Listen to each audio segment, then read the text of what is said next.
2004ஆம் ஆண்டு சுனாமியில் தமிழகம் மிக கடுமையாக பாதிக்கப்பட்டது. 2004இல் சுனாமியில் தமிழகத்தில் மட்டும் 6065 பேர் இறந்தார்கள். 88 கிராமங்கள் நிலைகுலைந்து அழிந்து போனது. இந்த சூழ்நிலையில் அம்மா அவர்கள் எடுத்த நடவடிக்கையால் 10 கிராமங்களுக்கு ஒரு அமைச்சர், ஒரு IAS அதிகாரி, ஒரு PRO என்ற ஒரு குழுவை அமைத்து உலக வரலாற்றிலேயே இது போன்ற மீட்பு நடவடிக்கை இருந்திருக்காது என்ற அளவில் 3 நாளில் பாதிக்கப்பட்ட கிராமங்களுக்கு மின்சாரம் வழங்கப்பட்டது. குடிநீர் வசதி செய்து தரப்பட்டது. இந்த மின்னல் வேக நடவடிக்கையால் அப்போதிருந்த இந்திய ஜனாதிபதி அப்துல் கலாம் மற்றும் அமெரிக்காவின் முன்னாள் அதிபர் கிளின்டன் ஆகியோரின் பாராட்டுகளை அம்மாவின் அரசு பெற்றது. அழுத கண்களை துடைக்கும் கரம் கொண்டவர் அம்மா அவர்கள். ஆண்டவன் யாரோ ஒரு நபர் மூலமாக வருவார். தமிழ்நாட்டிற்கு கிடைத்த தெய்வம் அம்மா அவர்கள்.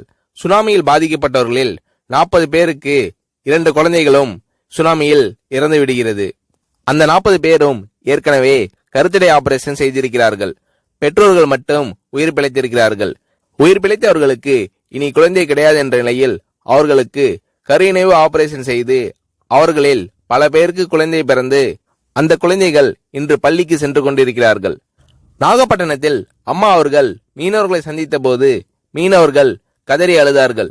அவர்களிடம் அம்மா அவர்கள், நான் இருக்கிறேன், நீங்கள் கவலைப்படாதீர்கள், இழந்து போன உயிரை தவிர மீதி அனைத்தையும் நான் உங்களுக்கு தருவேன் என்று அவர்களுக்கு தேவையான அனைத்து உதவிகளையும் செய்து தந்தார் அம்மா அவர்கள்.